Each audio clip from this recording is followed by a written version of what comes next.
What's up, guys? If you're not subscribed, please subscribe. Also, please smash that like button on the video and enjoy the show.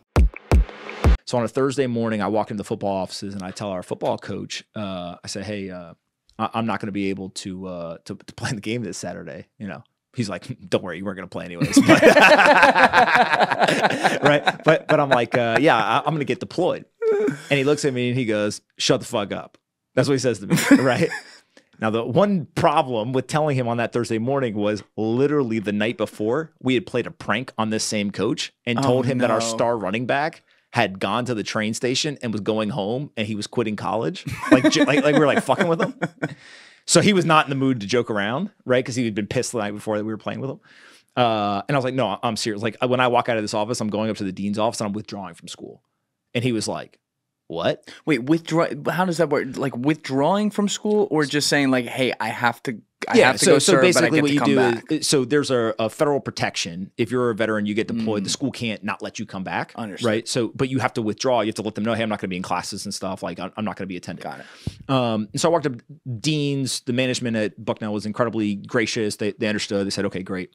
So then I got to walk over to the football practice and people have been practicing and, you know, it's like a small college of, I don't know, 5,000-6,000 people. Yeah. The football team, everyone's like, yo, where is he? Right? Like anyone's missing at any point, everyone's like, hey, everyone knows where everyone. Yeah. So I walk out there and I don't have any of my equipment on. So everyone's like, did he quit? Like that motherfucker quit, right? Like loser, right? And so I walk out there and the head coach says, he goes, he's got something to tell you guys. And I tell them, you know, I've withdrawn from school. I'm going to be deployed, all this stuff. And I remember one kid, he just stands up and goes, yo, like you going to war?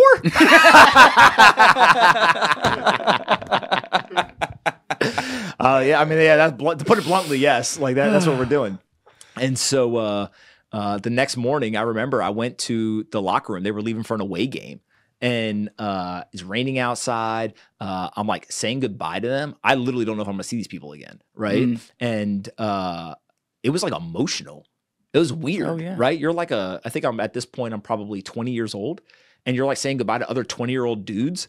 And like college football is very much, you know, family oriented, like all this stuff. And you're like, all right, well, like, see you later, big dog. Like, you know, I hope I come back. And so they leave for the game. I drive to North Carolina. I spend a week with my family. And then the following, like Wednesday or Thursday, I'm there. And in Iraq. No. I show up to like go on this deployment. And the way that they do it is that you basically go to training first. The thing about the National Guard is you're basically asking citizens to be ready at any time to do anything that this unit may be called to do. Very unique. It's unique, but it's very difficult for those individuals, right? Sure. If you think about it, imagine having 1 foot in as a soldier, 1 foot in as a citizen. And so it's very much the onus is on these individuals to be ready, right? To be physically fit, to stay kind of mentally sharp, all this stuff. And they may get called because there's a flood. They may get called because there is some sort of, other natural disaster or situation. In Texas, they may get called up to protect the border, like all these different components, or they may get called to go to quote unquote real war in the Middle East. And so, thankfully, before they send you some training, right? They're like, hey, maybe we should like treat you full time for 3 months before we send you over there.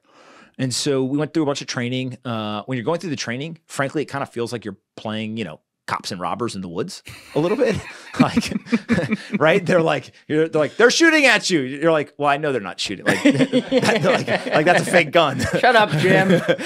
like obviously that's not a real gun. And they'll like, you know, set off a thing. It's like a sound machine, right? And they're like, a bomb went off. And you're like, not really. But, like, okay. Right. So like you're trying to take it seriously, but also you can imagine like it's impossible to recreate actual war. Right. In those scenarios.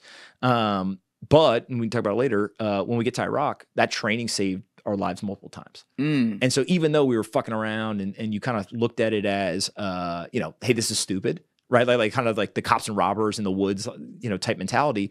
It worked, which was pretty incredible for, you know, again, a kid who was playing football, going to college, going to parties on the weekend to 3-4 months later, I'm sitting in the middle of Iraq, right, with a gun in my hand, being like, I hope the army, you know, prepared me. And so when you first got there, what was your role on the ground? Like, and what kind of, were you with a unit of all National Guardsmen, or were you put in with guys who had already been there? Yeah, the way that they did it is this unit in particular was, I think, the only National Guard unit at the time who had this vehicle called the Striker. And so a Striker is like, just think of it as like the coolest badass vehicle that the Army had at the time, right? And so as combat engineers, again, what does that mean? They pitched it originally as like, we got explosives, we're gonna like go blow shit up, like, oh, like awesome. When you get to Iraq, you sit in Kuwait for 2 weeks. And basically they get you acclimated. They kind of teach you all this stuff. They show you, videos of soldiers getting beat up, and they're basically like, keep your mouth shut if this happens to you. All these different components of like trying to prepare you. You fly into Baghdad, into the green zone, and they do not. It's probably the number one thing that scared the shit out of me first in Iraq. They do not tell you that when you're flying in, the helicopter is going to take like evasive maneuvers. So it starts like kind of flying in like a unstructured way. And then all of a sudden, it also, upon landing, we came in at night, it shoots off flares in case anyone's going to like shoot like an RPG, I guess, or some sort of like, like anti, like a missile or something. Yeah. And so I'm sitting kind of near the back of the helicopter. All of a sudden we start doing this and the flare starts going off. And I'm like, are they shooting at us? We ain't even been here yet. I have not even been on the ground and these dudes are already shooting at us. Wait till I get off this helicopter. Right. And then like the guy who was like part of the crew of the helicopter is like, pipe down, kids. Like, it's just the flares. Oh, you're like, God. Okay, well, that'd be nice to know before we land. Yeah. And so there's a lot of that going on. Like when you're, especially when you're in some of these combat roles, it's kind of like, shut up and get over here. And like, if somebody shoots at you, shoot back. Right. It's kind of like the mentality, but there's not a lot of prep work sometimes. And so you got to kind of, keep your head together and not just like react wildly to any situation, especially at this time, because the rules of engagement were changing quite often. How so? 2004, 2005. If you're going to a house and you think there's a bad guy in it and you kick in the door and somebody runs out the back, you can shoot them.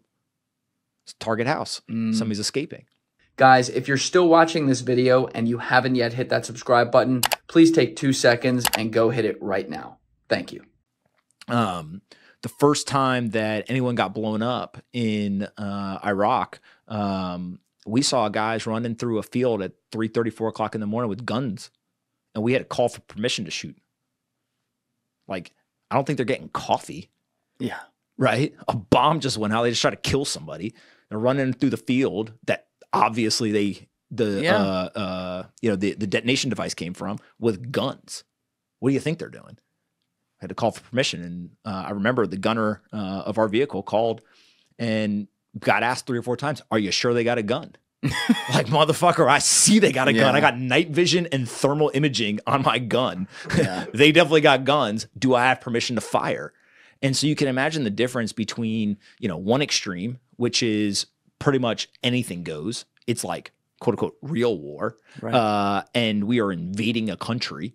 And so you can imagine all the brutality and just kind of nastiness that goes with that, to kind of the bureaucratization of war, where now like you got to get permission to do shit.